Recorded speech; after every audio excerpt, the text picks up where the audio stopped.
तो दोस्तों ऋतिक नाम की एक फ्रेंचाइजी हमें तकरीबन 2000 के दौर से देखने को मिल रही है, जिसमें एक-एक कर 3 पार्ट हमें देखने को मिल चुके हैं। आखिरी जो पार्ट है, वो हमें अभी कुछ दिनों पहले यानी कुछ साल पहले देखने को मिला था, तकरीबन 2010 के बाद। और अब जो नया पार्ट है 2025 में वो कन्फर्म हमें देखने को मिलने वाला है।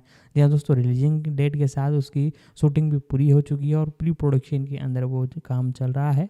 बाकी आगे मैं आपको पूरी जानकारी बताता हूँ, वीडियो को ज़रूर से लाइक कीजिएगा, ज़्यादा से ज़्यादा हो सके तो वीडियो को शेयर कीजिएगा। अब इसके बारे में और जानकारी मैं आपको आगे देता हूँ। रिडिक 2013 की साइंस फिक्शन एक्शन फिल्म है, जिसे डेविड टूही ने लिखा और निर्देशित किया है, जो जिम और केन व्हीट के चरित्र रिचर्ड बी. रिडिक पर आधारित है।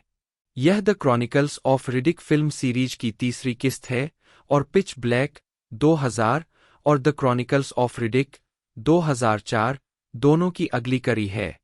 विन डीजल ने जोडी मोला, मैट नेबल, केटी सैकहॉफ, डेव बॉटिस्टा, बोकेम वुडबाइन, राउल ट्रुजिलो और कार्ल अर्बन के साथ इसी नाम के चरित्र की अपनी भूमिका को दोहराया है। फिल्म में कुख्यात हत्यारे रिडिक को धोखा दिया जाता है और उसे एक उजाड़ ग्रह पर मरने के लिए छोड़ दिया जाता है और वह जीवित रहने के लिए अपनी प्रवृत्ति का उपयोग करता है। अंततः वह एक बड़े खतरे से बचने के लिए उसे पकड़ने के लिए आने वाले भारे के सैनिकों के साथ मिल जाता। रिडिक को 6 सितंबर 2013 को संयुक्त राज्य अमेरिका में रिलीज किया गया था। आलोचकों ने इसे श्रृंखला के लिए एक वापसी माना और यह अपने पूर्ववर्ती की तुलना में एक मध्यम बॉक्स ऑफिस सफलता बन गई। रिडिक फ्यूरिया नामक एक चौथी फिल्म विकास में है। कथानक कायरा की मौत के 5 साल बाद रिडिक नेक्रोमोंगर बेरे के लॉर्ड मार्शल की भूमिका में असहज हो गया है। नेक्रोमोंगर विश्वास की शपथ लेने से इनकार करने पर उसके विषयों में असंतोष पैदा हो गया है। अपने जीवन पर नवीनतम प्रयास के बाद रिडिक कमांडर वाको के साथ एक सौदा करता है, फुरिया का स्थान और उसे वहां ले जाने के लिए एक जहाज। बदले में वाको उसके बाद अगले लॉर्ड मार्शल के रूप में कार्य करेगा ताकि वह उत्थान प्राप्त कर सके। वाको के सहयोगी क्रोन के नेतृत्व में रिडिक और नेक्रोमोंगर्स का एक समूह एक उजाड़ ग्रह पर पहुंचता है। यह महसूस करते हुए कि यह फुरिया नहीं है, रिडिक अपने अधिकांश अनुरक्षकों को मार देता है जब वे उसकी हत्या करने का प्रयास करते हैं। क्रोन भूस्खलन का कारण बनता है और रिडिक को जिंदा दफना देता है। रिडिक एक टूटे पैर के साथ मलबे से निकलता है, जिसे वह स्थानीय शिकारियों से बचाते हुए ठीक करता है और पट्टी बांधता है। गिद्ध जैसे उड़ने वाले जानवर, सियार जैसे जानवरों के झुंड और विशाल जहरीले बिच्छू जैसे पानी में रहने वाले मड डेमन। ठीक होने के लिए समय की जरूरत होने पर रिडिक खुद को कुछ परित्यक्त खंडहरों में छिपा लेता है। पूरी तरह से ठीक होने के बाद रिडिक कुछ चट्टानों के पीछे एक विशाल सवाना को देखता है, लेकिन उसमें से गुजरने का एकमात्र रास्ता मर डेमन से भरे कई कीचड़ भरे तालाबों के कारण बाधित है। वह प्रतिरक्षा विकसित करने के लिए खुद को मर डेमन के जहर का इंजेक्शन लगाना शुरू कर देता है और तात्कालिक हाथापाई हथियारों का निर्माण करता है। साथ ही एक अनाथ सियार जानवर के पिल्ले का पालन पोषण और प्रशिक्षण करता है। वह अपने प्रवेश को अवरुद्ध करने वाले मर डेमन्स को मारता रिडिक स्टेशन पर एक आपातकालीन बीकन सक्रिय करता है, जो क्षेत्र के भीतर भारे के सैनिकों के समूहों को उसकी पहचान बताता है। बीकन के जवाब में 2 जहाज आते हैं, पहला हिंसक और अस्थिर सेंटाना के नेतृत्व में, दूसरे इन कमांड डियाज, उपदेशक लूना और शिकारी फाल्को, रूबियो, वर्गास और नुनेज के साथ। दूसरे का नेतृत्व कर्नल आर. बॉस जॉन्स, दूसरे इन कमांड और निशानेबाज डाहल, ट्रैकर लॉकस्पर और गनर मॉस करते हैं।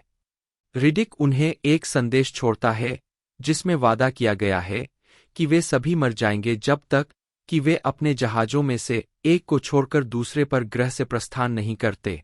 रूबियो, नुनेज और फाल्को को पहली रात के दौरान रिडिक द्वारा मार दिया जाता है, जिससे अनिच्छुक सेंटाना को जॉन्स की टीम के साथ सहयोग करने के लिए मजबूर होना पड़ता है। रिडिक बाद में प्रत्येक टीम के जहाजों से पावर नोड्स चुराता है और जॉन्स और सेंटाना से उनकी वापसी के लिए एक सौदा करने के लिए संपर्क करता है। हालांकि बातचीत एक घात में बदल जाती है, क्योंकि डाहल रिडिक को घोड़े के ट्रैंक्विलाइजर के कई राउंड मारता है और रिडिक के सियार जानवर को सेंटाना द्वारा गोली मारकर मार दिया जाता है। स्टेशन पर जॉन्स रिडिक से उसके बेटे विलियम के भाग्य के बारे में पूछताछ करता है। जब तूफान स्टेशन पर पहुंचता है तो रिडिक की धमकी का पता चलता है, क्योंकि हजारों मर डेमन्स भूमिगत हाइबरनेशन से बाहर निकलते हैं, बारिश के पानी से जागते हैं और स्टेशन को घेर लेते हैं, लॉकस्पर और मॉस को मार देते हैं। जॉन्स छिपे हुए पावर सेल्स का पता लगाने के लिए रिडिक को छोड़ने के लिए सहमत हो जाता है, लेकिन सेंटाना रिडिक को मारने का प्रयास करता है, क्योंकि वह जीवित रहने से ज्यादा मृत है और क्योंकि रिडिक ने मुक्त होने पर सेंटाना को मारने का वादा किया था। रिडिक एक पैर मुक्त होने के बाद अपने ही चाकू से सेंटाना का सिर काट देता है। समूह तब रिडिक को इस शर्त पर छोड़ देता है कि वह नोड्स को पुनः प्राप्त कर ले और प्रत्येक पार्टी को एक जहाज मिले। वे जहाजों तक पहुंचने के लिए लड़ते हैं और वर्गास को एक मर डेमन द्वारा मार दिया जाता है। जॉन्स, डियाज और रिडिक पावर नोड्स को पुनः प्राप्त करने के लिए होवरबाइक पर एक साथ जहाज से निकलते हैं। अपनी यात्रा के दौरान डियाज जॉन्स की बाइक को एक तटबंध पर दुर्घटनाग्रस्त कर देता है। फिर जॉन्स को रिडिक उठा लेता है। पावर नोड्स पर पहुंचने के बाद रिडिक जॉन्स के बेटे की मॉर्फिन की लत का खुलासा करता है और एक बच्चे को चारा के रूप में इस्तेमाल करने का प्रयास करता है। डियाज रिडिक और जॉन्स पर हमला करता है, लेकिन रिडिक उससे लड़ता है और उसे मार देता है। जैसे ही डियाज मरता है, वह आखिरी होवरबाइक को गोली मारकर निष्क्रिय कर देता है। रिडिक और जॉन्स स्टेशन की ओर भागते हुए मड डेमन्स की एक अंतहीन भीड़ से लड़ते हैं। रिडिक गंभीर रूप से घायल हो जाता है और जॉन्स दोनों नोड्स पर कब्जा कर लेता है और उसे छोड़ देता है। रिडिक आगे बढ़ते हुए डेमन से लड़ना शुरू कर देता है और एक चट्टान की चोटी पर चढ़ जाता है। जब ऐसा लगता है कि वह मारा जाने वाला है, तो जॉन्स एक डिपॉजिट किए गए जहाज में आता है और जीवों को गोली मारता है, जबकि डाहल रिडिक को बचाने के लिए नीचे उतरता है। दूसरे जहाज को देखते हुए रिडिक अपने बेटे से बेहतर इंसान होने के लिए जॉन्स की प्रशंसा करता है और गहरे अंतरिक्ष में चला जाता है। रालना, रिचर्ड बी। रिडिक के रूप में विन डीजल, फ्यूरियन जाति का अंतिम सदस्य और कुख्यात अपराधी, लॉर्ड मार्शल के रूप में अपने समय में रिडिक खुद को आत्मसंतुष्ट होने देता है और जीवित रहने के लिए अचानक उसे अपने पशु पक्ष को फिर से खोजने के लिए मजबूर होना पड़ता है। Matt Nable colonel R. Boss Johns के रूप में एक पेशेवर भारे का सिपाही जिसका बेटा William J Johns pitch black की घटनाओं के दौरान मारा गया था। जॉन्स अपने बेटे की मौत के बारे में जवाब पाने के लिए रिडिक का पीछा करता है। वह एक संगठित पेशेवर होने पर गर्व करता है और अपने दल को कुशलतापूर्वक चलाता है। जोर्डी मोल्ला, सेंटाना के रूप में एक इनामी शिकारी जिसका दल रिडिक की खोज में सबसे पहले पहुंचता है। वह जॉन्स के आगमन पर भड़क जाता है और मदद लेने से इनकार कर देता है, जब तक कि उसके पास कोई विकल्प नहीं रह जाता। केटी सैकहॉफ, डाहल के रूप में जॉन्स की लेफ्टिनेंट, वह एक सख्त और सक्षम भारे की सैनिक है और चालक दल की स्नाइपर है। वह और सेंटाना एक दूसरे को तुरंत नापसंद करते हैं और जॉन्स द्वारा उसे सेंटाना के चालक दल का प्रभारी बनाए जाने के बाद उसे खुद को उस पर हावी होने के लिए मजबूर होना पड़ता है। डेव बाउटिस्टा, डियाज, सेंटाना के लेफ्टिनेंट, वह शोरगुल करने वाले और अप्रिय सेंटाना के विपरीत शांत और संयमित है। बोकीम वुडबाइन, मॉस, जॉन्स के दल का एक सदस्य, जिसकी रिडिक के साथ एक शांत मुठभेड़ होती है जो उसे हिलाकर रख देती है। राउल ट्रूजिलो, लॉक्सपुर, जॉन्स के दल का एक सदस्य जो पहले भी मिट्टी के जीवों का सामना कर चुका है। कॉनराड प्ला, वर्गास, सेंटाना का एक आदमी जो अत्यधिक अंधविश्वासी है। नोलन गेरार्ड फंक लूना के रूप में एक ईसाई जिसे सेंटाना अपने सौभाग्यशाली साथी के रूप में संदर्भित करता है। तर्क की आवाज, वह बार बार सभी को रिडिक के प्रस्ताव को स्वीकार करने और लड़ने के बजाय छोड़ने के लिए मनाने की कोशिश करता है। डैनी ब्लैंको हॉल, फाल्को, सेंटाना के आदमियों में से एक। नोआ डेनबी, नुनेज, सेंटाना के दल का एक अन्य सदस्य। Neal Napier, Rubio, Karl Urban, commander Siberius Vaako, एक नेक्रोमोंगर कमांडर जो लॉर्ड मार्शल का पद चाहता है। Alex Branson, Lex Branman, Andreas Apergis, Krone, एक नेक्रोमोंगर जो रिडिक को धोखा देता है और उसे मरने के लिए छोड़ देता है। केरी हिल्सन, सेंटाना की कैदी, जिसे यौन दास के रूप में रखा गया था। उत्पादन, विकास, क्रॉनिकल्स ऑफ रिडिक श्रृंखला की तीसरी फिल्म की अफवाहें 2006 से प्रसारित हो रही थीं। 3. सबसे पहले टूही ने माना कि यह फिल्म यूनिवर्सल स्टूडियो द्वारा रिलीज होने के बजाय एक स्वतंत्र, कम बजट का उत्पादन होगी, जैसा कि श्रृंखला की अन्य फिल्में थीं। 4. दूसरी फिल्म के ठंडे स्वागत के बावजूद डीजल और टूही तीसरी फिल्म के बारे में आशावादी रहे और इसे पूरा होने की ओर बढ़ाया। हर कोई जानता है कि मुझे रिडिक चरित्र पसंद है और मैं हमेशा इस पर काम कर रहा हूं, डीजल ने जोर देकर कहा। एक और बनाने में सिर्फ 5 साल लगते हैं क्योंकि डेविड टूही और मैं इसके बारे में बहुत सटीक है। 2006 में डीजल रिडिक फ्रेंचाइजी और चरित्र के अधिकारों के स्वामित्व के बदले में यूनिवर्सल की film the fast and the furious नवंबर 2009 में टूही द्वारा स्क्रिप्ट पूरी करने के तुरंत बाद उन्होंने घोषणा की कि प्री प्रोडक्शन का काम चल रहा था। 7 अप्रैल 2010 में रिडिक पटकथा की समीक्षा, तब इसे डेड मैन स्टॉकिंग उपशीर्षक दिया गया था, कमिंग अट्रैक्शन वेबसाइट पर दिखाई दी। PG-13 मूवी देने की बाध्यताओं से मुक्त, डेड मैन स्टॉकिंग में संवाद ट्रेनिंग डे जैसी फिल्म के लिए अधिक उपयुक्त है। हम जिन भारे के सैनिकों से मिलते हैं वे कठोर जीवन जीने वाले लोग हैं, न कि एलियन रिसर्जेक्शन जैसी फिल्म के वे नकली अंतरिक्ष भारे के सैनिक, समीक्षक पैट्रिक सॉरियोल ने लिखा। 8-9 फरवरी 2010 को डीजल ने अपने फेसबुक पेज पर एक अपडेट में पुष्टि की कि आगामी सीक्वल में इस्तेमाल किए जाने वाले स्थानों में से एक मिस्र के फराफरा में व्हाइट डेजर्ट होगा। उन्होंने इलाके की अनूठी विशेषताओं का उल्लेख किया जो फिल्म के ऑफ प्लेनेट वातावरण को उधार देंगी। 9-13 मार्च 2011 को डीजल ने अपने आधिकारिक फेसबुक पेज पर एक वीडियो जारी किया जिसमें वह और निर्देशक डेविड टूही प्रस्तावित तीसरी फिल्म के बारे में बात करते हैं। उन्होंने फिर से पुष्टि की कि फिल्म को पहली फिल्म पिच ब्लैक की तरह R रेटिंग दी जाएगी जो उनके लिए प्राथमिकता है और वे इसे कम और जल्दी से शूट करने की योजना बना रहे हैं। 10 सितंबर 2011 में यह घोषणा की गई कि Karl Urban the Chronicles of Riddick से वाको के रूप में अपनी भूमिका को फिर से निभाएंगे। 11 जनवरी 2012 में यह घोषणा की गई कि केटी सैकहॉफ और मैट नेबल भी कलाकारों में शामिल हो गए हैं। 12 चूंकि उनके पास पूरी फिल्म शूट करने के लिए पर्याप्त पैसे नहीं थे, इसलिए डीजल को अपना घर गिरवी रखना पड़ा, ऋण लेना पड़ा और फिल्म के निर्माण पर अपना अधिकांश निजी पैसा खर्च करना पड़ा। मुझे अपना घर उधार लेना पड़ा, डीजल ने कहा। अगर हम फिल्म पूरी नहीं करते तो मैं बेघर हो जाता। 13 मुख्य फोटोग्राफी। फिल्म के सेट पर विन डीजल की पहली छवि 20 जनवरी 2012 को जारी की गई थी। 14 फिल्मांकन जनवरी 2012 में शुरू हुआ और मार्च 2012 के अंत में समाप्त हुआ। 15 फिल्म अप्रैल 2012 में पोस्ट प्रोडक्शन में प्रवेश कर गई।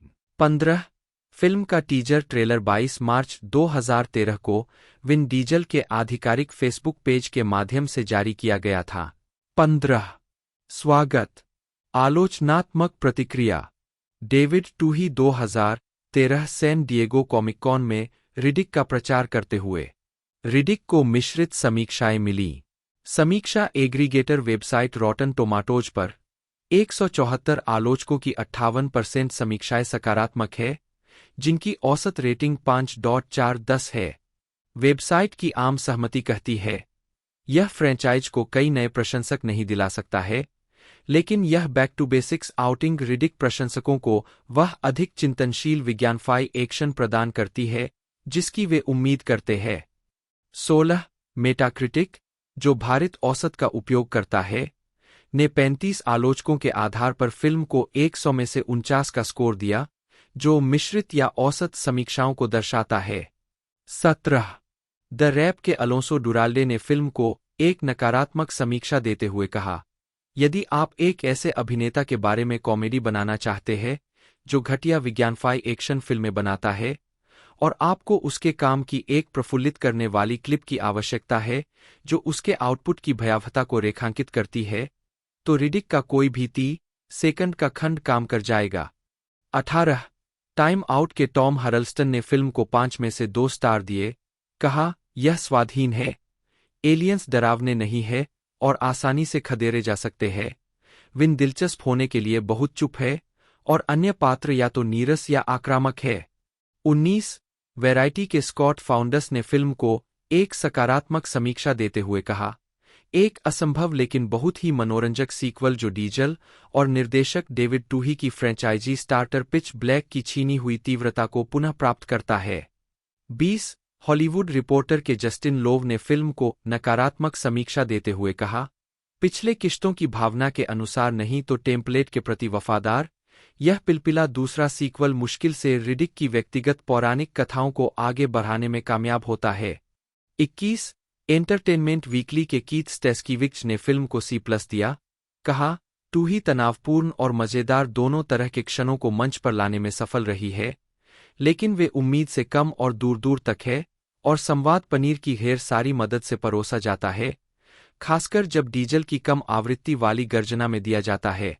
22 रोजरिबर्ट.com के लिए अपनी समीक्षा में ओडी हेंडरसन ने फिल्म को 2.1 स्टार दिए, यह देखते हुए कि रिडिक प्रेम का बेतुका स्तर फिल्म की सबसे मनोरंजक विशेषता है, और डाहल को एक सुपर्ब टच लेस्बियन के रूप में वर्णित किया जो रिडिक को नग्न स्तन प्रदान करती है।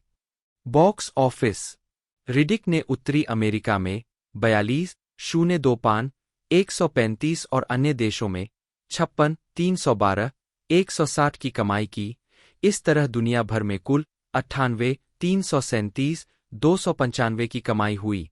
2 उत्तरी अमेरिका में फिल्म अपने पहले सप्ताहांत में 19,030, 375 के साथ नंबर 1 पर खुली। 24 अपने दूसरे सप्ताहांत में फिल्म 6,841, 800 की अतिरिक्त कमाई के साथ तीसरे नंबर पर आ गई। 25 अपने तीसरे सप्ताहांत में फिल्म 3,656, 620 की कमाई के साथ 8वें नंबर पर आ गई। 26 अपने चौथे सप्ताहांत में फिल्म 1,607, 145 की कमाई के साथ 13वें नंबर पर आ गई। 27 मुक्त करना होम मीडिया रिडिक को 14 जनवरी 2014 को डीवीडी और ब्लूरे पर रिलीज किया गया था। फिल्म ने घरेलू डीवीडी और ब्लूरे बिक्री के माध्यम से अतिरिक्त 23,026, 441 की कमाई की। 28 नाट्य विमोचन से कथानक में अंतर कथानक में कई अतिरिक्त चीजें फिल्म के निर्देशक के कट में शामिल की गई है, जिसे 14 जनवरी 2014 को ब्लूरे और डीवीडी पर रिलीज किया गया था। 29 और नाटकीय संस्करण की तुलना में एक लंबी कहानी प्रदान की। 30, 31, 32, 33 फिल्म का विस्तारित कट नाटकीय संस्करण की तुलना में लगभग 8 मिनट लंबा 31 है और इसमें नाटकीय संस्करण में नहीं देखे गए विस्तारित और अतिरिक्त दृश्य शामिल है। विस्तारित संस्करण में एक अतिरिक्त दृश्य है जो नेक्रोमोंगर कैपिटल शिप पर होता है, जहां रिडिक क्रोन को मारता है और पाता है कि वाको अंडरवर्स में दहलीज पार कर गया है, जिसे गैस से घिरे अंतरिक्ष में एक बड़े छेद के रूप में देखा जाता है। रिडिक खिड़की से बाहर देखता है क्योंकि उसे बताया जाता है कि वाको ट्रांसेंडेंस प्राप्त करने के लिए गया है, जहां वह मृत और जीवित दोनों है। 30, 31 परिणाम 29 जनवरी 2014 को डीजल ने अपने फेसबुक पेज पर घोषणा की थी कि यूनिवर्सल श्रृंखला की सबसे हालिया फिल्म की मजबूत डीवीडी बिक्री से प्रेरित होकर चौथी रिडिक फिल्म विकसित करना चाहता है। 34 अप्रैल 2016 में डीजल ने पुष्टि की कि वह और टूही फुरिया नामक एक चौथी रिडिक फिल्म और मर्क सिटी नामक एक स्पिन-ऑफ टीवी श्रृंखला विकसित कर रहे थे। मई 2016 में उन्होंने बताया कि फुरिया पर उत्पादन 2017 की शुरुआत में शुरू हो सकता है। एक वीडियो में डीजल ने पूछा, क्या आप लोग फुरिया के बारे में सुनने के लिए उत्साहित हैं? क्या आप जानना चाहते हैं कि यह सब उस डार्क कैरेक्टर रिडिक के साथ कहां से शुरू हुआ? डेविड टूही ने पुष्टि की कि नई फिल्म को आर रेटिंग दी जाएगी। पोस्ट में इस बात का विवरण नहीं दिया गया कि अगर बिल्कुल भी, मर्क सिटी आगामी फिल्म से कैसे जुड़ी होगी। 35 जुलाई 2019 तक स्क्रिप्ट पूरी हो गई थी और शीर्षक बदलकर रिडिक फ्यूरिया कर दिया गया था। 36 कहानी नायक के अपने गृहलोक में लौटने पर केंद्रित है, एक ऐसी जगह जिसे वह मुश्किल से याद करता है और उसे डर है कि नेक्रोमोंगर्स उसे खंडहर में छोड़ सकते हैं। वहां पहुंचने पर वह अन्य फ्यूरियन को एक नए दुश्मन के खिलाफ अपने अस्तित्व के लिए लड़ते हुए पाता है। 37 मई 2022 तक यह बताया गया कि टूही ने मूल रचनाकारों जिम और केन व्हीट के साथ पटकथा को फिर से लिखा था और यह 2021 में पूरा हो गया था। मई 2022 में विन डीजल के एक इंस्टाग्राम पोस्ट ने यह भी सुझाव दिया कि प्री प्रोडक्शन स्टोरी बोर्डिंग चरण में चला गया है। शूटिंग पहले 2023 के अंत में निर्धारित की गई थी और फिल्म 2024 या 2025 में जल्द से जल्द रिलीज होगी। 38 चौथी किस्त, जिसे अब केवल रिडिक फ्यूरिया शीर्षक दिया गया है, की आधिकारिक घोषणा फरवरी 2023 में की गई थी। मई 2024 में यह घोषणा की गई कि रिडिक फ्यूरिया का निर्माण 26 अगस्त 2024 को शुरू होगा और यह फिल्म जर्मनी, स्पेन और यूके में शूट की जाएगी, जिसमें डेविड टूही निर्देशन के लिए जुड़ेंगे। सामंथा विंसेंट और डीजल निर्माता होंगे।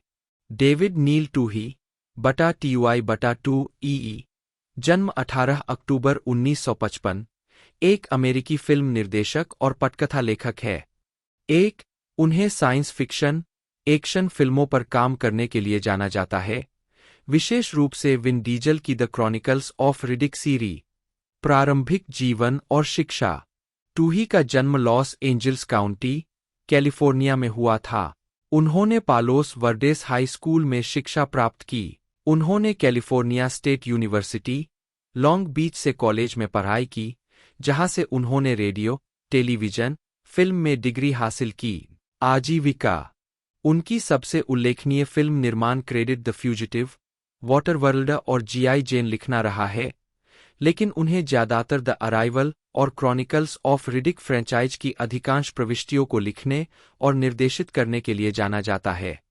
2, 3, 4 उन्होंने बिलो में बचाव जहाज के ब्रिटिश कप्तान की भूमिका निभाई है।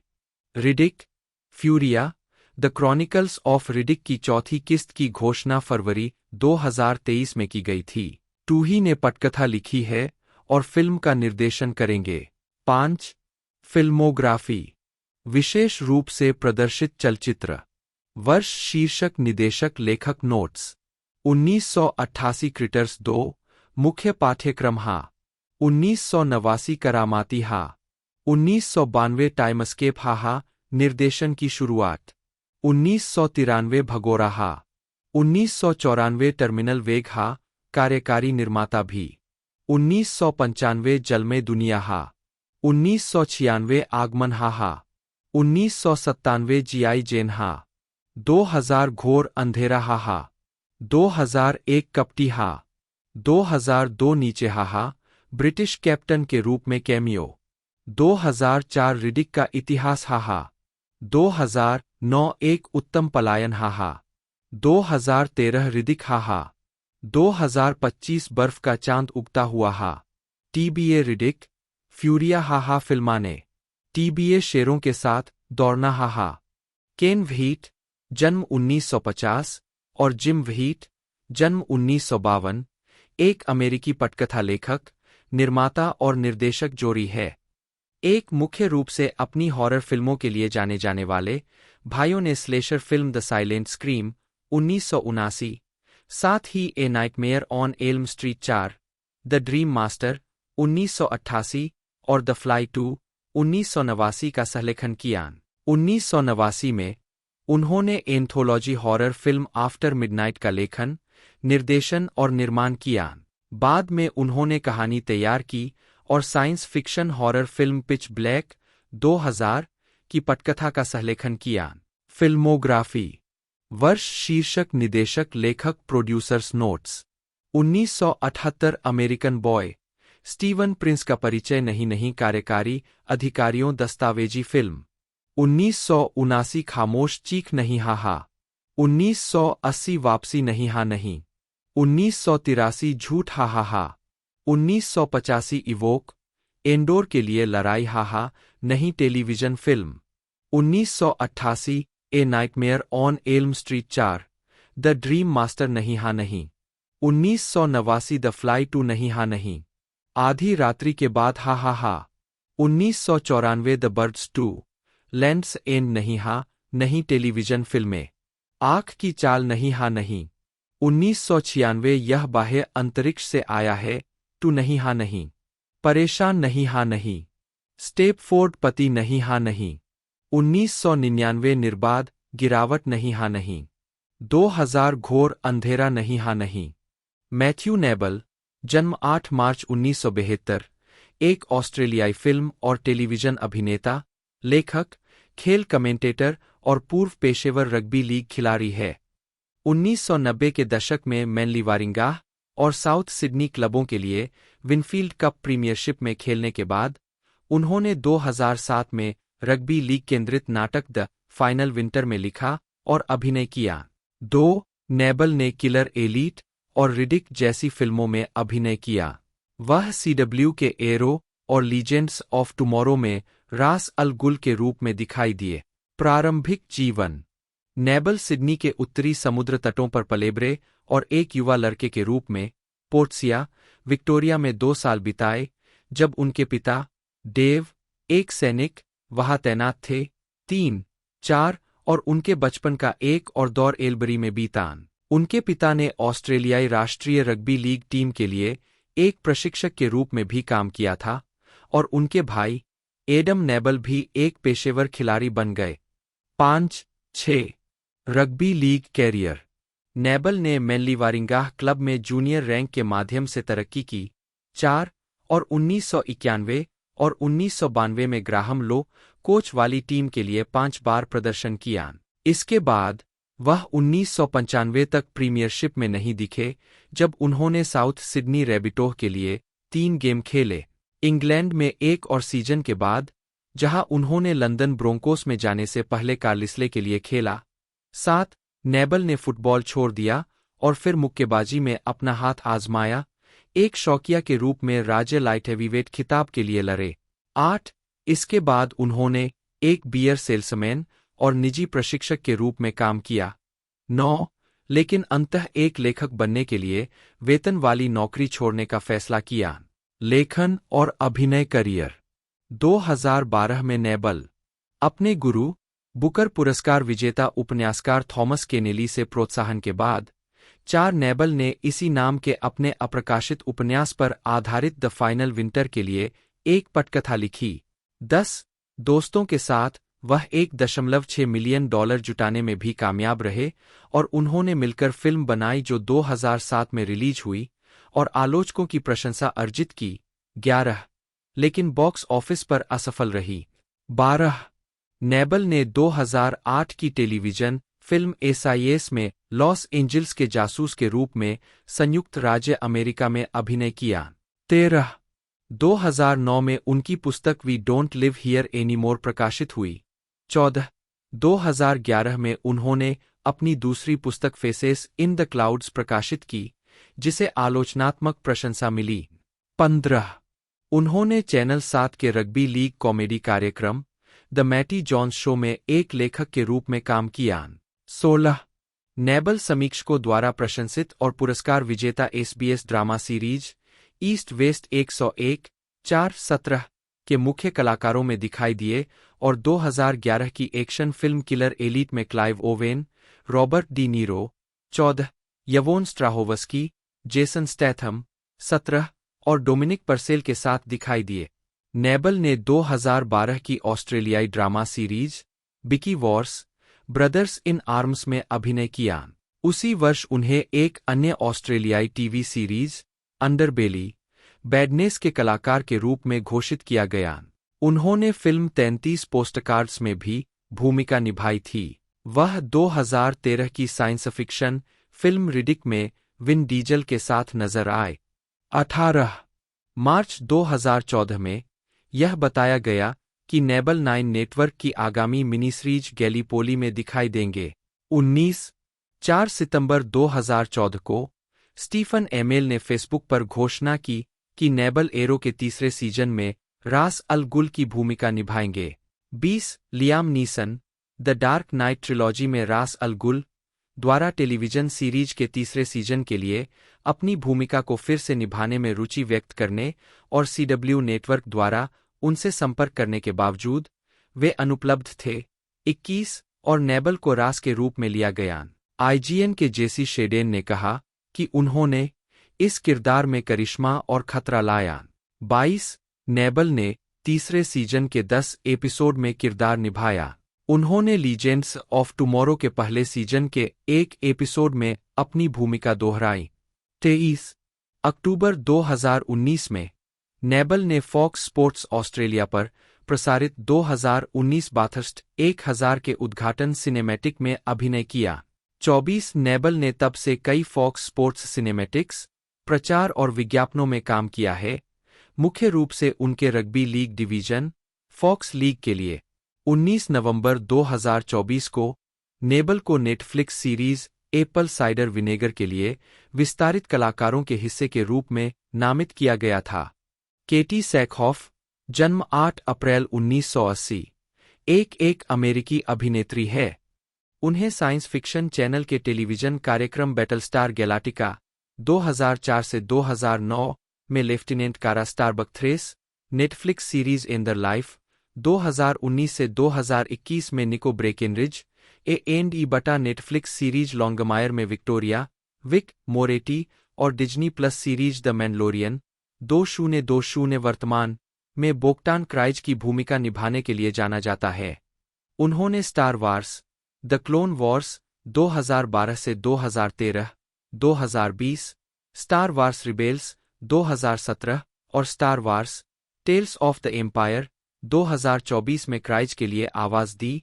साथ ही रोबोट चिकन 2005 वर्तमान में बिच पुडिंग की आवाज भी दी। बैटलस्टार गैलाक्टिका में अपने काम के लिए उन्हें 4 बार सैटर्न अवार्ड्स के लिए नामांकित किया गया तथा 2005 में टेलीविजन पर सर्वश्रेष्ठ सहायक अभिनेत्री का पुरस्कार भी जीता। सैकहॉफ ने अल्पकालिक TV series the Fearing Mind 2000 से 2001 और the Education of Max Bickford 2001 से 2002 में भी अभिनय किया। उन्होंने TV series Bionic Woman 2007, Nip Tuck 2009 और सीएसआई क्राइम सीन इन्वेस्टिगेशन 2010 से 2011 में आवर्ती भूमिकाएं निभाईं। सैकहॉफ ने 24 के 8वें सीजन में डाना वॉल्श 2010 के रूप में मुख्य भूमिका निभाई थी। उन्होंने द फ्लैश में ब्लैकस्मिथ के रूप में आवर्ती भूमिकाएं निभाई और द बिग बैंग थ्योरी में खुद के रूप में 2 बार दिखाई दी। उन्होंने Halloween Resurrection 2002, white noise the light 2007, Batman year 1 2011, the haunting in Connecticut 2, ghosts of Georgia 2013, sexy evil genius 2013, Riddick 2013, Oculus 2013 और डोंट नॉक ट्वाइस 2016 फिल्मों में मुख्य भूमिकाएं निभाईं। प्रारंभिक जीवन। सैकहॉफ का जन्म पोर्टलैंड, ओरेगन में हुआ था। डो और सेंट हेलेंस, ओरेगन में पली-बड़ी। उनकी मां मैरी एक अंग्रेजी दूसरी भाषा ESL कार्यक्रम समन्वयक थीं और उनके पिता डेनिस एक भूमि डेवलपर थे। उद्धरण की आवश्यकता। उन्होंने 1998 में बीवर्टन में सनसेट हाई स्कूल से स्नातक किया। 3 उसने कम उम्र में तैराकी शुरू कर दी थी और हाई स्कूल तक उसने खेल में अपना करियर बनाने की योजना बनाई थी जब तक कि उसका दाहिना घुटना घायल नहीं हो गया। इसने उसे योग का अभ्यास करना शुरू करने के लिए प्रेरित किया, जिसे वह आज भी जारी रखती है और अभिनय में रुचि रखने लगी। 4 आजीविका। 2008 विजार्ड वर्ल्ड कन्वेंशन में सैकहॉफ 17 साल की उम्र में लॉस एंजिल्स चली गईं। 5 उनकी पहली अभिनय भूमिका lifetime film 15 and pregnant Kirsten Dunst अभिनीत में थी, जिसने उन्हें हाई स्कूल से स्नातक होने के बाद हॉलीवुड जाने और अभिनय करियर बनाने के लिए प्रेरित किया। सैकहॉफ की पहली आवर्ती भूमिका MTV के अनड्रेस्ड में एनी के रूप में थी। इसके बाद उन्होंने द एजुकेशन ऑफ मैक्स बिकफोर्ड में नेल बिकफोर्ड के रूप में सहायक भूमिका निभाई। उन्होंने माई फर्स्ट मिस्टर में अपनी मोशन पिक्चर की शुरुआत की, फिर हैलोवीन रिसर्जेक्शन में जेना जेन डेंजिक के रूप में दिखाई दी। सैकहॉफ की सबसे प्रसिद्ध भूमिका मिनी सीरीज और अनुवर्ती टीवी सीरीज बैटलस्टार गैलाक्टिका में कारा स्टारबक एक्ट्रेस के रूप में है, जिसके लिए उन्होंने 2006 में टेलीविजन पर सर्वश्रेष्ठ अभिनेत्री के लिए सैटर्न अवार्ड जीता था। उनके व्यक्तित्व ने लेखकों को चरित्र को अधिक जटिल और अस्थिर के रूप में विकसित करने के लिए प्रेरित किया। गैलाक्टिका के कार्यकारी निर्माता रॉन मूर ने चेखोव को चुंबकत्व वाला बताया और निर्माता डेविड ईक ने कहा, हमने यह पूरी तरह से दूसरा पक्ष देखा जो कि केटी की वजह से था। भेद्यता, असुरक्षा, हताशा। हमने चरित्र की कमजोरियों का पता लगाने के लिए खुद को मुक्त करना शुरू कर दिया, क्योंकि हम जानते थे कि केटी चरित्र की ताकत से समझौता किए बिना उन चीजों को व्यक्त कर सकती है। 6. चेखोव ने कहा कि उनका प्रदर्शन टर्मिनेटर 2 जजमेंट डे में लिंडा हैमिल्टन द्वारा सारा कॉनर के चित्रण से प्रेरित था। मुझे लगता है कि यह एक ऐसा किरदार था जिसे मैंने शारीरिक छवि और ताकत के मामले में देखा था। मुझे लगता है कि मैंने उसके किरदार को देखा और कहा, ठीक है, यह वही है जो तुम्हें अपनाना चाहिए। 7. बैटलस्टार गैलेक्टिका के फिल्मांकन के अंत में चेखोव शारीरिक रूप से कमजोर महसूस करने लगी। फिल्मांकन समाप्त होने के तुरंत बाद उन्हें थायराइड कैंसर का पता चला। थायराइड को हटाने के लिए सर्जरी के बाद उन्हें किसी विकिरण उपचार की आवश्यकता नहीं पड़ी और फरवरी 2009 तक वे ठीक हो गई। 2007 में चेखोव को अल्पकालिक एनबीसी सीरीज बायोनिक वूमन में दुष्ट साइबॉर्ग सारा कॉर्वस के रूप में चुना गया था। शो के कार्यकारी निर्माता डेविड ईक ने कहा, चेखोव एक बहुत ही खास खोज है। वे अभिनेता जो ताकत और भेद्यता के गुणों को जोड़ सकते हैं।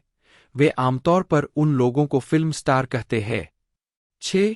चेखोव ने action, sci-fi film the last sentinel और अलौकिक thriller white noise, the light में मुख्य महिला भूमिका निभाई है।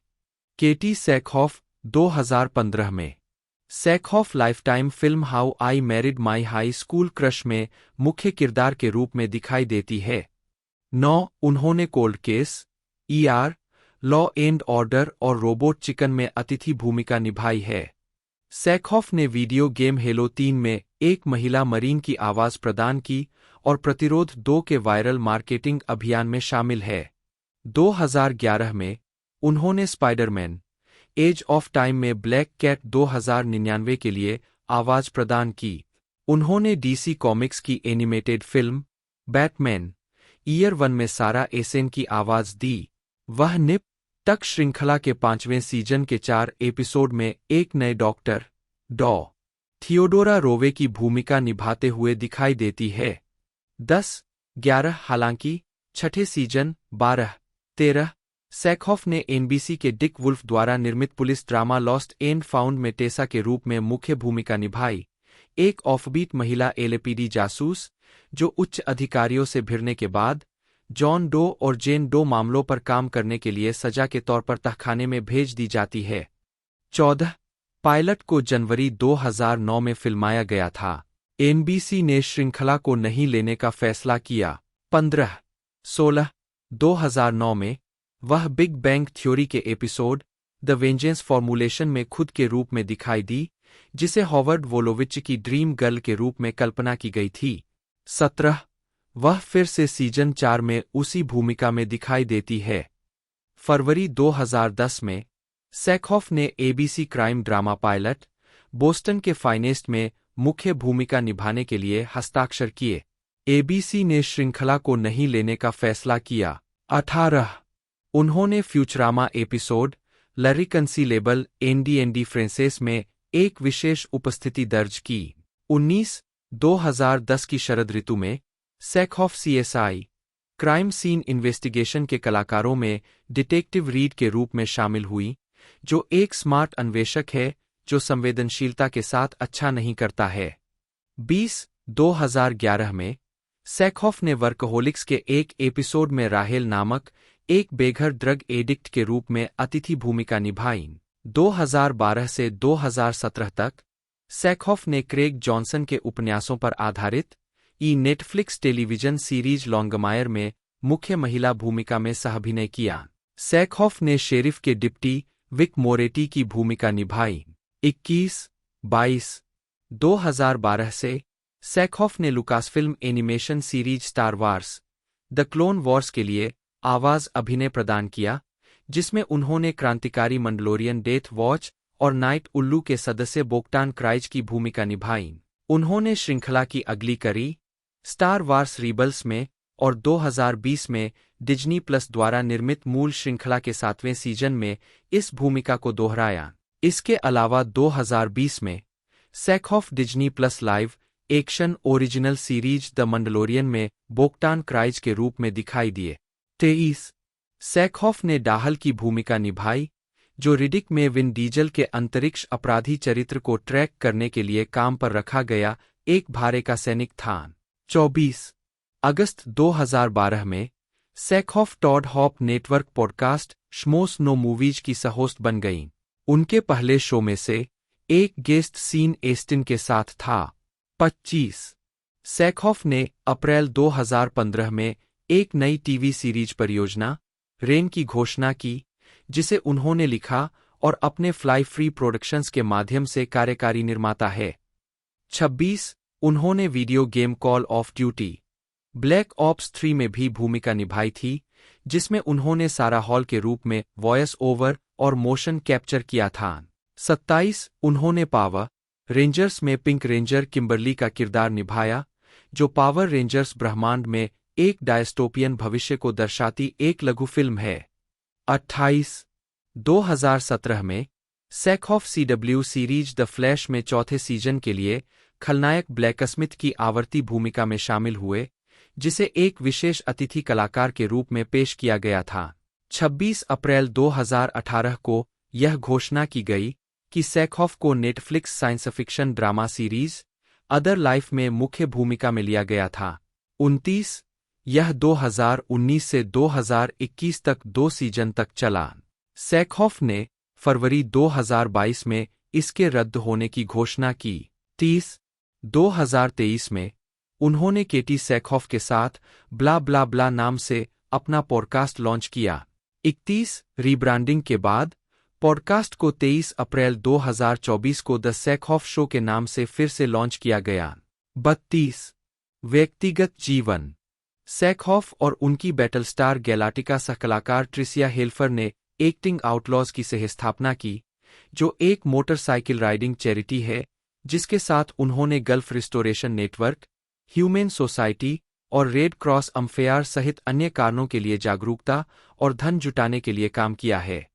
34 2014 से 2018 तक सेकहॉफ न्यूजीलैंड के अभिनेता कार्ल अर्बन के साथ रिश्ते में थी। 35 2018 में सेकहॉफ ने ब्रिटिश कोलंबिया के वैंकूवर में अभिनेता रॉबिन गैडस्पी से मुलाकात की। इस जोड़े ने अक्टूबर 2021 की शुरुआत में शादी की। 36 और उनकी एक बेटी और एक बेटा है। 37 उसे ADHD है और वह इसके लिए दवा लेती है, जैसा कि मेयर्स ब्रदर्स प्रसारण के साथ फैमिली ट्रिप्स के उसके एपिसोड में पता चला है। डेविड माइकल बॉतिस्ता जूनियर जन्म 18 जनवरी 1969, एक अमेरिकी अभिनेता और सेवानिवृत्त पेशेवर पहलवान है। अपनी पीढ़ी के सबसे विपुल पेशेवर पहलवानों में से एक माने जाने वाले, उन्होंने 2002 और 2019 के बीच WWE में अपने कई कार्यकालों के लिए प्रसिद्धि पाई।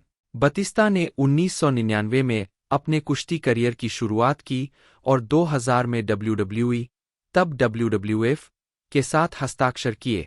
2002 से 2010 तक उन्होंने रिंग नाम बतिस्ता के तहत प्रसिद्धि प्राप्त की। शुरुआत में एवोल्यूशन के सदस्य के रूप में वह 2 बार WWE चैंपियनशिप, 4 बार वर्ल्ड हैवीवेट चैंपियनशिप, उनका पहला शासनकाल इतिहास में सबसे लंबे समय तक 282 दिनों तक रहा, 3 बार वर्ल्ड टैग टीम चैंपियनशिप, 2 बार रिक फ्लेयर के साथ और 1 बार जॉन सीना के साथ, और 1 बार WWE टैग टीम चैंपियनशिप रे मिस्टेरियो के साथ जीतने वाले थे। उन्होंने 2005 और 2014 के रॉयल रंबल मैचों में भी जीत हासिल की और इसके बाद रेसलमेनिया 21 और रेसलमेनिया XXX को सुर्खियों में रखा। एक अभिनेता के रूप में बॉतिस्ता ने the man with the iron fists 2012, Riddick 2013, Marvel Cinematic Universe में Drax the destroyer, James Bond film Spectre 2015, Blade Runner 2049, 2017, my spy 2020, army of the dead 2021, Dune 2021 में ग्लोसू रब्बन हरकोनेन और इसके sequel 2024, Glass Onion a Knives Out mystery 2022, knock at the cabin 2023 और the last शोगर्ल 2024 में अभिनय किया है। प्रारंभिक जीवन। डेविड माइकल बॉतिस्ता जूनियर का जन्म वाशिंगटन, डीसी में 18 जनवरी 1969 को हुआ था। दो डोनारे, नी मुलिन्स और हेयर ड्रेसर डेविड माइकल बॉतिस्ता के बेटे। उनकी मां ग्रीक वंश की है, जबकि उनके पिता का जन्म फिलिपिनो आप्रवासियों के घर हुआ था। 3, 4, 5 उनके दादा फिलीपीन सेना में सेवा करते थे, टैक्सी ड्राइवर और नाई के रूप में काम करते थे और परिवार का भरण पोषण करने के लिए अन्य नौकरियां करते थे। बाद में बॉतिस्ता की मां समलैंगिक के रूप में सामने आईं।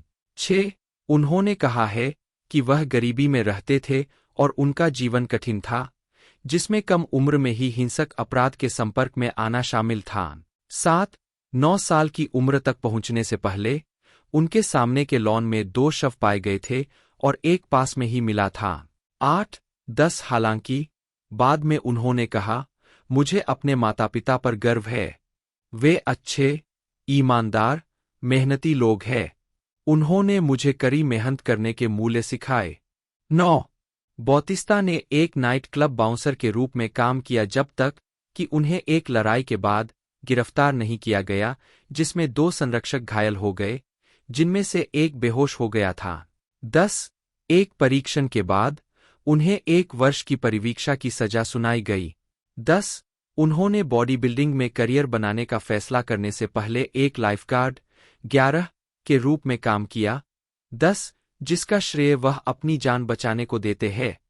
12 30 साल की उम्र में एक सहकर्मी से पैसे उधार मांगने की शर्म से टूटने के बाद, ताकि वह अपने बच्चों के लिए क्रिसमस के उपहार खरीद सके, उन्होंने देखा कि पेशेवर कुश्ती में एक कैरियर कितना आकर्षक हो सकता है और इसे आगे बढ़ाने का फैसला किया।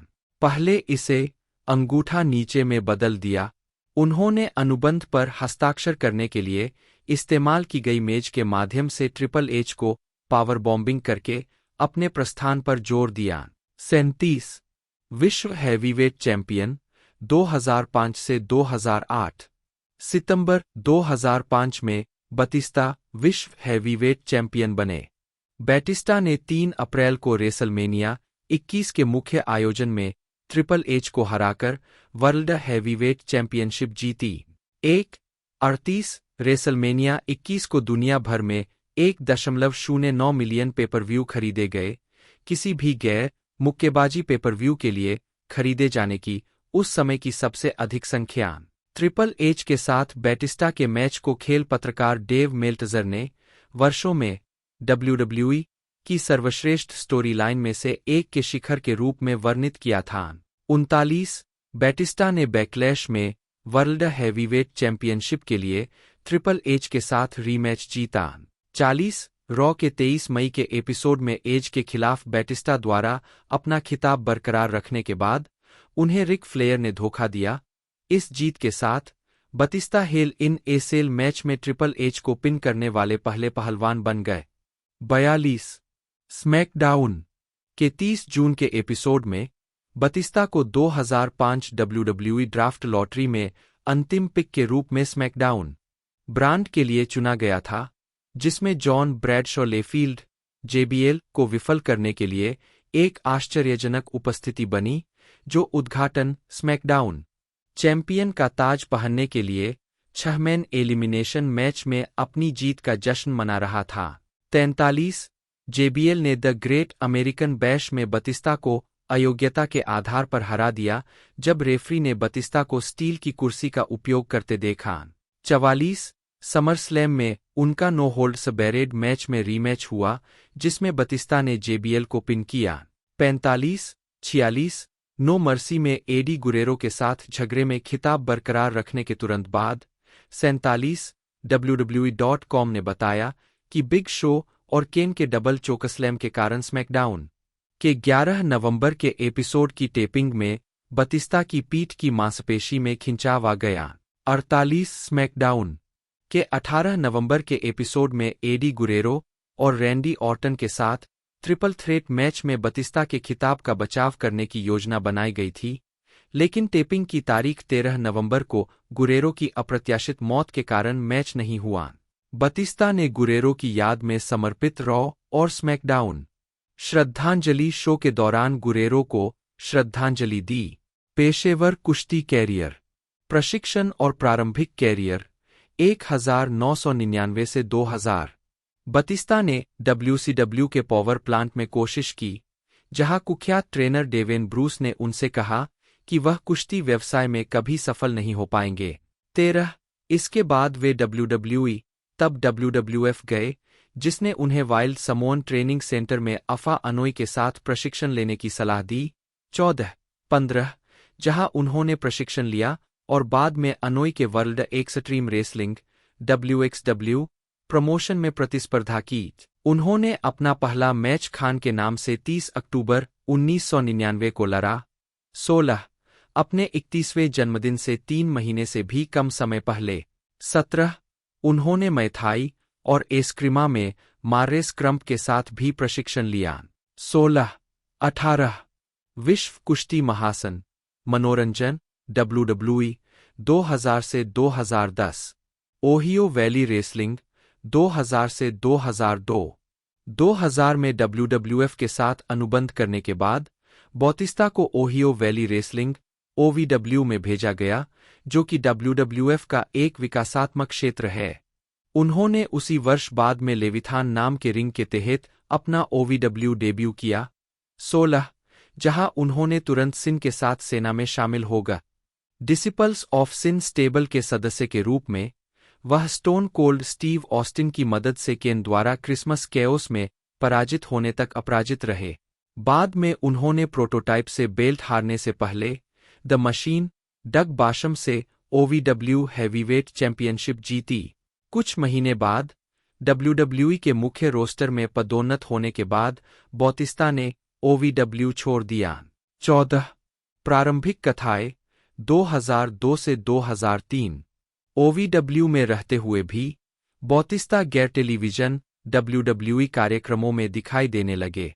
19 उन्होंने अपने टेलीविजन WWE करियर की शुरुआत 9 मई 2002 को स्मैकडाउन के एक एपिसोड में डीकन बतिस्ता के रूप में की, जो रेवरेंड डीवॉन के लिए एक हील एनफोर्सर था। 20 उन्होंने फारूक और रैंडी ऑर्टन के खिलाफ डीवॉन के साथ मिलकर एक टैग टीम मैच में WWE इनरिंग की शुरुआत की और ऑर्टन को पिन किया। कई हफ्तों तक ऑर्टन ने अलग-अलग भागीदारों के साथ डीवॉन और बतिस्ता को हराने की कोशिश की, लेकिन आखिरकार हर बार हार गए। 21 बतिस्ता को रिकिशी के खिलाफ मैच में पहली हार का सामना करना पड़ा जब डीवॉन ने गलती से उन्हें मुक्का मार दिया। बतिस्ता ने डीवॉन को हराकर उनके झगड़े को समाप्त कर दिया। 22 डीवॉन से अलग होने के बाद उन्हें रॉ ब्रांड में नियुक्त किया गया और उनका नाम बदलकर बतिस्ता कर दिया गया। उन्होंने खुद को रिक फ्लेयर 23 के साथ जोड़ लिया और केन के साथ झगड़ा किया, जिसे उन्होंने 15 दिसंबर को आर्मगेडन में हराया। 24 विकास 2003 से 2005। मुख्य लेख विकास जनवरी 2003 में Batista triple H, Ric Flair और रैंडी ऑर्टन के साथ मिलकर हील स्टेबल इवोल्यूशन का गठन किया। 25 हालांकि बतिस्ता को 2003 के अधिकांश समय के लिए दरकिनार कर दिया गया था, जब उन्होंने रॉ लाइव इवेंट में द डडली बॉयज के खिलाफ ऑर्टन के साथ एक टैग टीम मैच में अपने दाहिने ट्राइसेप्स की मांसपेशी को फाड़ दिया था। चोट के बाद प्रशिक्षण करते समय बतिस्ता ने अपनी ट्राइसेप्स को फिर से फाड़ लिया, जिससे उन्हें साइडलाइन पर रहना पड़ा। 26 बतिस्ता ने रॉ के 20 अक्टूबर के एपिसोड में अपनी वापसी की, गोल्डबर्ग और शॉन माइकल्स के बीच मैच में हस्तक्षेप किया। 27-14 दिसंबर को आर्मगेडन में बतिस्ता और Ric Flair tag team turmoil match जीतने के बाद वर्ल्ड टैग टीम चैंपियन बन। 29 बैटिस्टा और फ्लेयर ने 16 फरवरी 2004 को रॉ के एपिसोड तक खिताब अपने पास रखा, जब उन्हें बुकर टी और रॉब वैन डैम ने हरा दिया। 30 बाद में उन्होंने रॉ के 22 मार्च के एपिसोड में बुकर टी और वैन डैम को हराकर खिताब हासिल किया, लेकिन 19 अप्रैल के रॉ के एपिसोड में क्रिस बेनोइट और एज से हार गए। 31, 32, 33। 2004 के अंत में केफेबे में बतिस्ता और ट्रिपल एच के बीच संबंध बिगड़ने लगे। क्रिस जेरिको से हार के बाद ट्रिपल एच ने मौखिक रूप से बतिस्ता का अपमान किया। बतिस्ता ने उस रात एवोल्यूशन छोड़ने का मजाक उड़ाया, लेकिन घोषित किया कि वह अभी भी एवोल्यूशन का हिस्सा था और उन्होंने सभी को धोखा दिया। 34 इस चाल के बावजूद बतिस्ता ने एवोल्यूशन की हील रणनीति की तुलना में अगले कुछ हफ्तों में एक चेहरे की तरह व्यवहार करना शुरू कर दिया। एक विशेष क्षण में बतिस्ता ने घृणा व्यक्त की क्योंकि ट्रिपल एच और रिक फ्लेयर ने दावा किया कि उन्होंने जिम रॉस, डैनी हॉज और स्टेसी कीबलर को कैसे डराया और या पीटा था। इसके बावजूद उन्होंने रिंग में भागकर और मैचों में उनकी सहायता करके ट्रिपल एच और एवोल्यूशन के प्रति अपनी वफादारी दिखाना जारी रखा। 2005 की शुरुआत में ट्रिपल एच को इस बात का एहसास हुआ कि बतिस्ता उनके विश्व हैवीवेट चैंपियनशिप के लिए खतरा बन सकते हैं। ट्रिपल एच ने सुझाव दिया कि वह 30 जनवरी को रॉयल रंबल में प्रवेश न करे, यह दावा करते हुए कि ऐसा करना उनके लिए स्वार्थी होगा और ट्रिपल एच को केवल खिताब बरकरार रखने पर ध्यान केंद्रित करना चाहिए। बतिस्ता ने फिर भी प्रवेश किया और रंबल जीतकर 3 अप्रैल को अपनी पसंद के विश्व चैंपियन के खिलाफ रेसलमेनिया 21 के मुख्य कार्यक्रम में भाग लेने का अधिकार अर्जित किया। 35 रॉ के 14 फरवरी के एपिसोड में बतिस्ता को WWE champion John Bradshaw Layfield JBL और चैलेंजर जॉन सीना को ट्रिपल थ्रेट मैच में उनके बजाय चुनौती देने के लिए मनाने के प्रयास में ट्रिपल एच ने बतिस्ता को JBL द्वारा इस्तेमाल की जाने वाली लिमोजिन से मिलती जुलती लिमोजिन में कुचलने की योजना बनाई। ट्रिपल एच ने जोर देकर कहा कि इवोल्यूशन साथ रहे और किसी भी तरह बतिस्ता के साथ रहे जिससे उसे आने वाले वाहन से बचाया जा सके। 36 साथ ही इवोल्यूशन सदस्यों की बातों को चुपके से सुनते हुए बतिस्ता को साजिश का पता चला और उसने रेसलमेनिया 21 में world heavyweight champion triple H के साथ मैच की गारंटी देने वाले अनुबंध पर हस्ताक्षर किए। इस प्रकार इवोल्यूशन को छोड़ दिया और आधिकारिक रूप से फेस बन गया। बतिस्ता ने शुरू में दिखावा किया कि वह स्मैकडाउन के साथ हस्ताक्षर करेगा, ट्रिपल एच और फ्लेयर को अंगूठा ऊपर देते हुए, लेकिन जोरी पर हमला करने से 2007 में जाते ही बैटिस्टा ने चैंपियनशिप को लेकर मिस्टर कैनेडी के साथ एक छोटी सी दुश्मनी शुरू कर दी। 76 बैटिस्टा ने 28 जनवरी को रॉयल रंबल में कैनेडी पर चैंपियनशिप बरकरार रखी। 77 बैटिस्टा का अगला चैलेंजर द अंडरटेकर था, जो रॉयल रंबल मैच का विजेता था। 78 दोनों ने फरवरी में नो वे आउट में जॉन सीना और शॉन माइकल्स का सामना करने के लिए एक अनिच्छुक गठबंधन बनाया, जिसे वे हार गए क्योंकि बैटिस्टा ने मैच के बीच में अंडरटेकर का साथ छोड़ दिया। 79 1 अप्रैल को रेसलमेनिया 23 में Batista world heavyweight championship the Undertaker से हार गए। 80 उन्होंने उस महीने के अंत में बैकलैश में लास्ट मैन स्टैंडिंग मैच के साथ अपनी दुश्मनी जारी रखी। मैच के बाद एज ने फायदा उठाया और अपने मनी इन द बैंक अनुबंध को भुनाकर द अंडरटेकर से खिताब जीत लिया। 82 इसके बाद बतिस्ता ने judgment day, one night stand, steel cage match में और vengeance, night of champions, last chance match में वर्ल्ड हैवीवेट चैंपियनशिप के लिए एज को असफल चुनौती दी। 83 84 वेंजेंस में हार ने तय कर दिया कि बतिस्ता को अब वर्ल्ड हैवीवेट चैंपियनशिप में दूसरा मौका नहीं मिल सकता, जबकि एज चैंपियन बने रहेंगे। 85 बतिस्ता ने द ग्रेट अमेरिकन बैश में द ग्रेट खली की खुली चुनौती स्वीकार की। द ग्रेट अमेरिकन बैश से एक सप्ताह पहले चोट लगने के कारण एज ने खिताब छोड़ दिया और खली बैटल रॉयल जीतकर और बतिस्ता को बाहर करके नए विश्व हैवीवेट चैंपियन बन गए।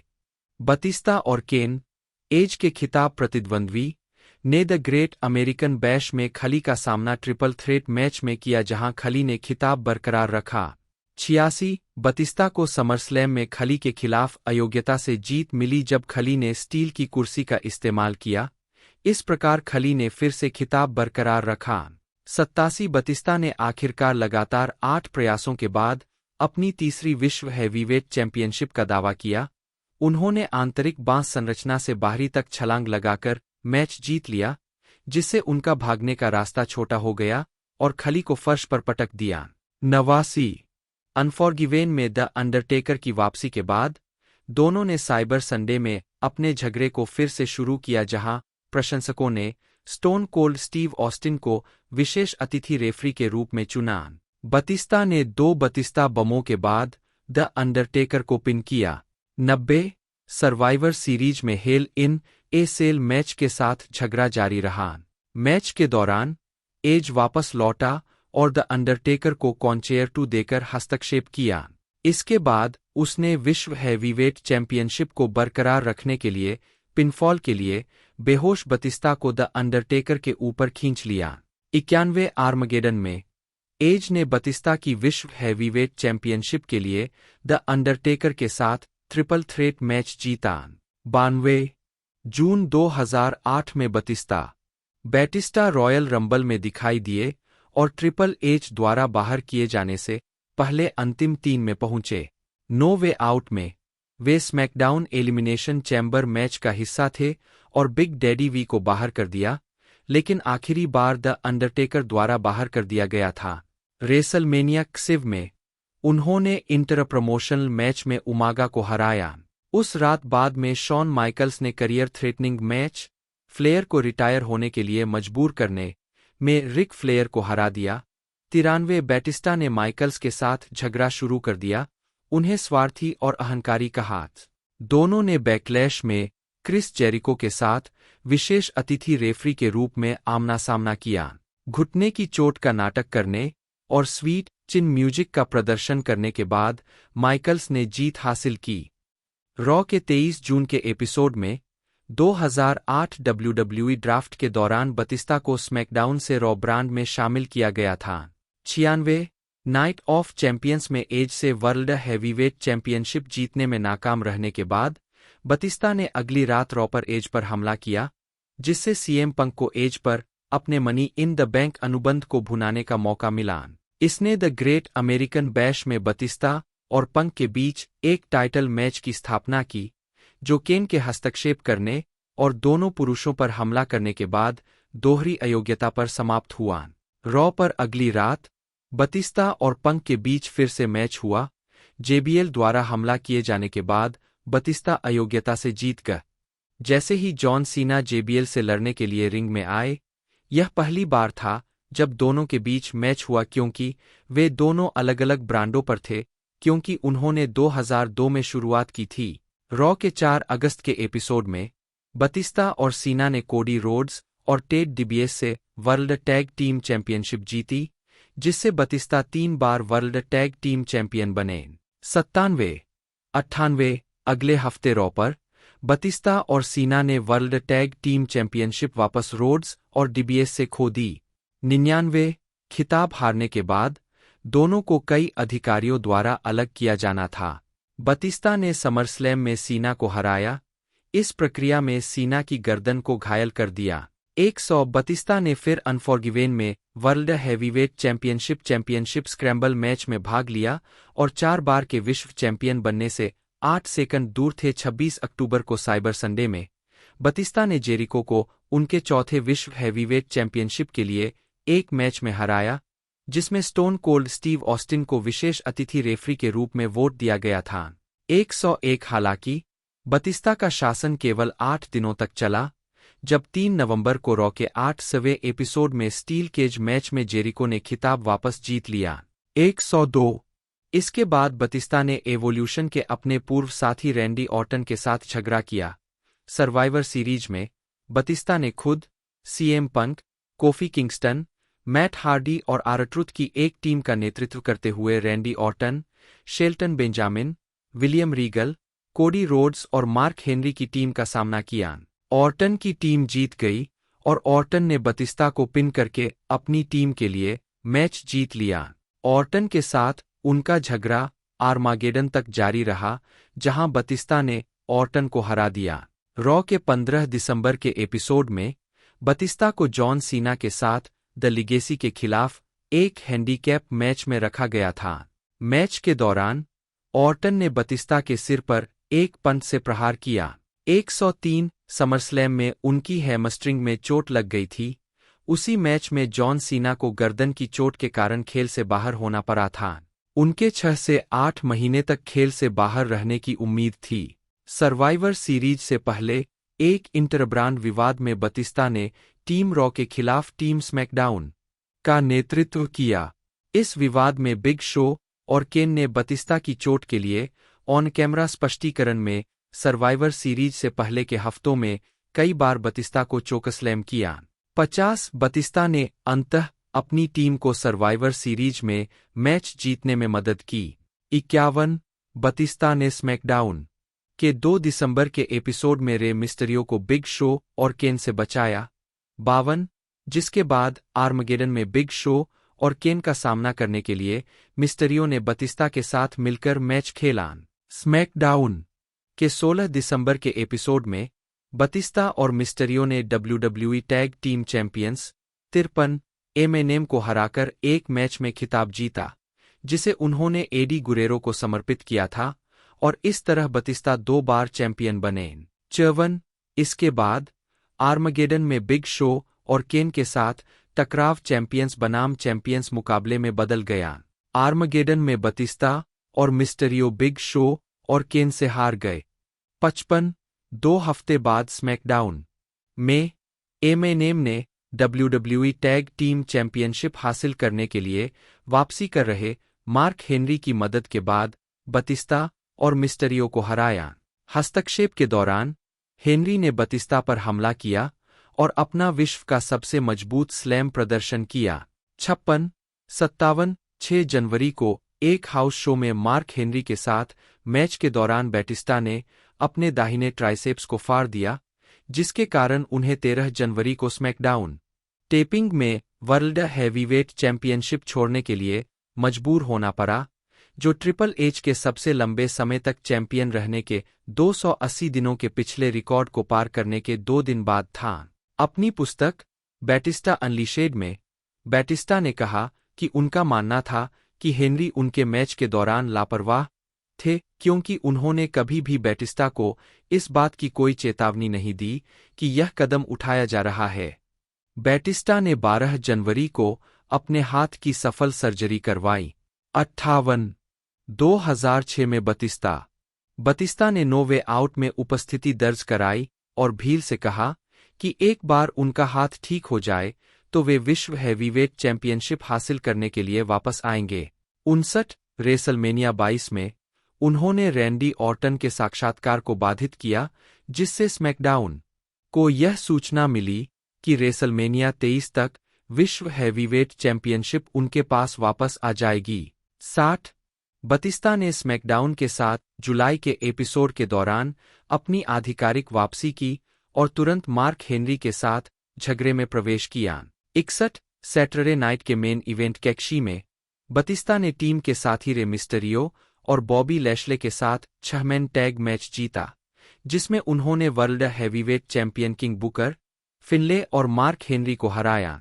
62 हेनरी वैध रूप से घायल हो गए थे और उन्हें द ग्रेट अमेरिकन बैश में दोनों के बीच निर्धारित मैच से बाहर कर दिया गया था।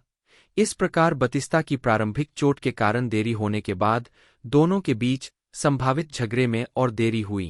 61 बतिस्ता ने घायल हेनरी की जगह लेने के लिए खुली चुनौती दी, जिसका जवाब मिस्टर कैनेडी ने दिया। 63 द ग्रेट अमेरिकन बैश में बतिस्ता मिस्टर कैनेडी को अपने बूट से टर्नबकल में दबाने से रोकने में नाकाम रहने के कारण अयोग्यता के कारण यह मैच हार गए, लेकिन कैनेडी पर हमला करना जारी रखा, जिसके परिणामस्वरूप उनके माथे पर इतनी गहरी चोट आई कि उनकी खोपड़ी उजागर हो गई और उसे बंद करने के लिए 20 से अधिक टांके लगाने पड़े। 64 65 बतिस्ता ने स्मैकडाउन के 28 जुलाई के एपिसोड में एक रीमैच में काउंट आउट के जरिए कैनेडी के साथ एक और मैच गंवा दिया, इससे पहले कि स्मैकडाउन के 4 अगस्त के एपिसोड में आखिरकार उन्होंने कैनेडी को पिनफॉल से हरा दिया। 66 67 1 अगस्त के ECW एपिसोड में ECW वर्ल्ड चैंपियनशिप के लिए बतिस्ता का सामना बिग शो से हुआ। उन्होंने मैच को अयोग्यता के आधार पर जीत लिया, लेकिन चैंपियनशिप जीतने में असफल रहे क्योंकि अयोग्यता के आधार पर खिताब हाथों में नहीं बदला जा सकता। 68 इसके बाद उन्होंने किंग बुकर की वर्ल्ड हैवीवेट चैंपियनशिप पर अपनी नजरें गड़ा दी। दोनों के बीच 20 अगस्त 2006 के समरस्लैम में खिताब के लिए मैच हुआ। हालांकि बतिस्ता ने यह मैच भी अयोग्यता के आधार पर जीत लिया। 69 समरस्लैम पेपरव्यू के लिए एक विज्ञापन शूट के दौरान बुकर टी और बतिस्ता के बीच कथित तौर पर एक वैध हाथापाई हुई, जिसमें बुकर टी ने बतिस्ता पर मुख्य इवेंट की स्थिति में उनके त्वरित चढ़ाई के कारण खुद को बाकी रोस्टर से बेहतर समझने का आरोप लगाया। यह भी बताया गया कि स्मैकडाउन ब्रांड के कुछ पहलवान बुकर टी से सहमत थे। 70 71 72 बतिस्ता ने चैंपियनशिप की अपनी खोज जारी रखी। अक्टूबर में नो मर्सी में एक बार फिर फेटल 4 तरीके से इसे हासिल करने में असफल रहे, जिसमें फिनले और बॉबी लैशले भी शामिल थे। 73 अंततः 26 नवंबर को सर्वाइवर सीरीज में किंग बुकर को हराकर विश्व हैवीवेट चैंपियनशिप हासिल की। 74 अगले महीने आर्मगेडन में बतिस्ता ने जॉन सीना के साथ मिलकर किंग बुकर और फिनले को हराया, जिससे प्रतिद्वंद्विता का अंत हो गया। WWE चैंपियन 2009 से 2010 बैटिस्टा ने रेसलमेनिया 25 के बाद रॉ पर वापसी की। ट्रिपल एच, शेन मैकमोहन और विंस मैकमोहन को the legacy, Randy Orton, Cody Rhodes और टेड डिबियस जूनियर से बचाने के लिए विंस मैकमोहन ने तब बैटिस्टा को WWE चैंपियन ट्रिपल एच और शेन मैकमोहन के साथ मिलकर बैकलैश में द लीगेसी का सामना करने के लिए शेड्यूल किया। मैच के दौरान बैटिस्टा एक कुर्सी लेकर आए थे, लेकिन ट्रिपल एच ने उन्हें रोकने की कोशिश की ताकि वे अयोग्य न हो जाए, जिससे ट्रिपल एच को चैंपियनशिप गंवानी पड़ती। हालांकि इस ध्यान भटकाने की वजह से ट्रिपल एच को अपनी चैंपियनशिप गंवानी पड़ी, जब वह इसे ऑर्टन से हार गए। अगली रात रॉ पर जॉन सीना के ध्यान भटकाने की वजह से बैटिस्टा ने बिग शो के खिलाफ सिंगल्स मैच जीत। 104 बैटिस्टा ने स्टील केज मैच में एक्सट्रीम रूल्स में एक रीमैच में ऑर्टन को हराकर अपना पहला WWE चैंपियनशिप जीता। 105 हालांकि रॉ के 8 जून के एपिसोड में ऑर्टन और लीगेसी द्वारा किए गए एक क्रूर हमले के कारण बैटिस्टा को खिताब छोड़ना पड़ा। बाद में पता चला कि बैटिस्टा को 2006 में हुई चोट के समान ही बाइसेप्स में वास्तविक रूप से चोट लगी थी। लीगेसी को उनकी चोट के लिए ऑन स्क्रीन क्रेडिट दिया गया। 106 बैटिस्टा 14 सितंबर को रॉ के एपिसोड में वापस लौटे। उनका हाथ अभी भी वाइस में था। रैंडी ऑर्टन ने यह मानते हुए कि बैटिस्टा रिटायर हो रहे हैं, दावा किया कि उन्होंने बैटिस्टा का करियर खत्म कर दिया है। फिर बैटिस्टा ने अपना आर्म वाइस हटा दिया, जो नकली निकला, और ऑर्टन पर हमला कर दिया। फिर उन्होंने कहा कि वह रिटायर नहीं होंगे, बल्कि इसके बजाय स्मैकडाउन में चले जाएंगे। उस रात बाद में उन्होंने ऑर्टन को नो होल्ड्स बार्ड मैच में हराया, जो रॉ पर उनका आखिरी मैच था। 107 स्मैकडाउन में वापसी के बाद बतिस्ता ने unified WWE tag team champion Jerishow, Chris Jericho और बिग शो को एकल मुकाबले में हराया। 108 109 इन दो जीत का समापन 4 अक्टूबर को हेल इन ए सेल में जेरीशो के खिलाफ उनके साथी रे मिस्टरियो के साथ टैग टीम टाइटल मैच में हुआ, जिसे जेरीशो ने जीत लिया।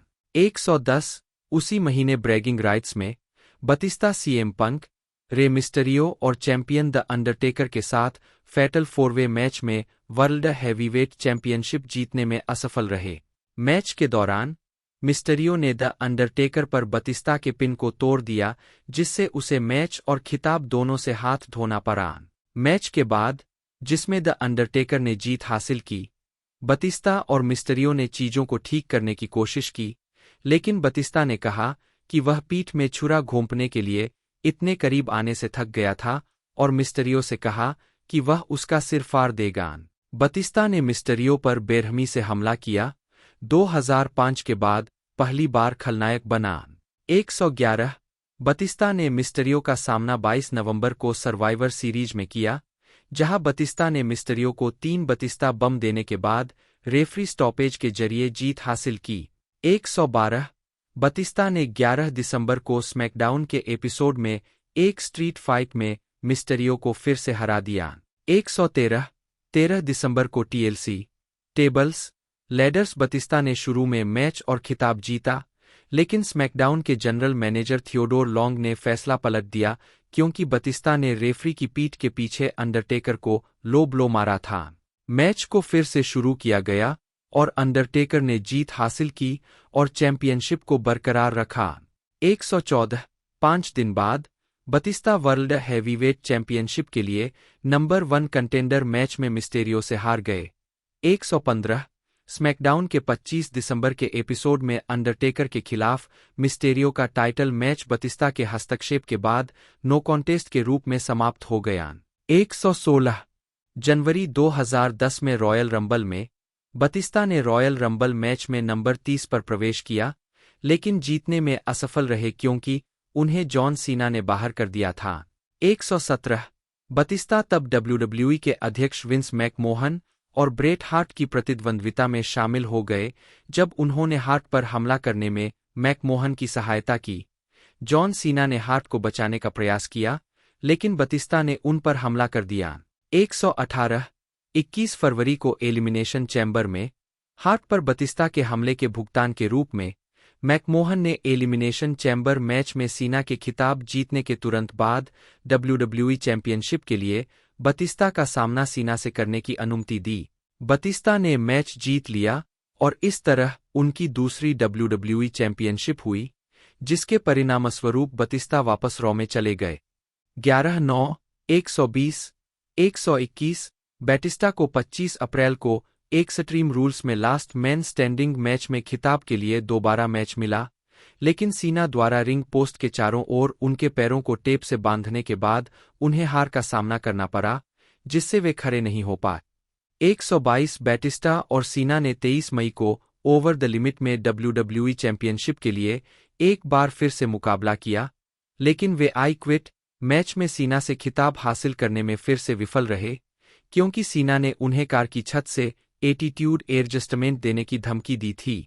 सीना ने फिर भी ऐसा किया, बैटिस्टा को कार से नीचे फेंक दिया और नीचे स्टेज पर फेंक दिया। 123 अगली रात रॉ पर बतिस्ता ने व्हीलचेयर पर बैठकर शो की शुरुआत की और दावा किया कि वह अपनी चोटों के लिए सीना और WWE के खिलाफ कानूनी कार्रवाई करेंगे, जिसके बारे में उन्होंने 2014 में खुलासा किया था कि यह उनकी एक रियर की एक वैध संपीड़न फ्रैक्चर है। 124 उनके प्रोमो को नए raw general manager Bret Hart ने बाधित किया, जिन्होंने आदेश दिया कि उन्हें नए फैटल वे पेपरव्यू में सीना के खिलाफ WWE चैंपियनशिप में एक शॉट के लिए अर्हता प्राप्त करने के लिए एक घायल रैंडी ऑर्टन का सामना करना होगा। हार्ट द्वारा ऑर्टन को विजेता घोषित करने के बाद बतिस्ता ने इनकार कर दिया और कंपनी छोड़ दी। बाद में उनकी प्रोफाइल को WWE की वेबसाइट पर पूर्व छात्र पृष्ठ पर ले जाया गया। 125 WWE में वापसी 2014 अपनी वापसी पर बतिस्ता ने 2014 रॉयल रंबल मैच जीता और रेसलमेनिया XXX के मुख्य कार्यक्रम में पहुंचे। बतिस्ता ने 20 जनवरी 2014 को रॉ के एपिसोड में WWE में वापसी की, फेस के रूप में लौटने और रॉयल रंबल जीतने के बावजूद। 128 लाइव भील ने बतिस्ता की जीत के प्रति नकारात्मक प्रतिक्रिया व्यक्त की क्योंकि डेनियल ब्रायन ने मैच में हिस्सा नहीं लिया था। वापसी पर शुरुआत में सकारात्मक प्रतिक्रिया के बावजूद रॉयल रंबल में उपस्थित प्रशंसकों ने ब्रायन के पक्ष में। दोस्तों सबसे स्टार्टिंग जो मूवी है वो हमें रिलीज़ होते हुए देखने को मिली थी 6 सितंबर 2013 को 2019 के अंदर, वो 119 मिनट की टोटल लेंथ के साथ, और टोटल बजट 38 मिलियन के बजट में इसे बनाया गया था और 98.3 मिलियन इसका टोटल बॉक्स ऑफिस कलेक्शन था, जो कि बहुत ही बढ़िया रहा। लोगों द्वारा इसे बड़ा पसंद किया गया। बाकी पूरी जानकारी मैंने आपको बता ही दी है। यदि आपको वीडियो अच्छी लगी तो वीडियो जरूर से लाइक कीजिएगा, ज़्यादा से ज़्यादा हो सके तो वीडियो को शेयर जरूर से कीजिएगा। आज की इस वीडियो में इतना ही दोस्तों, मिलते हैं अगले वीडियो में।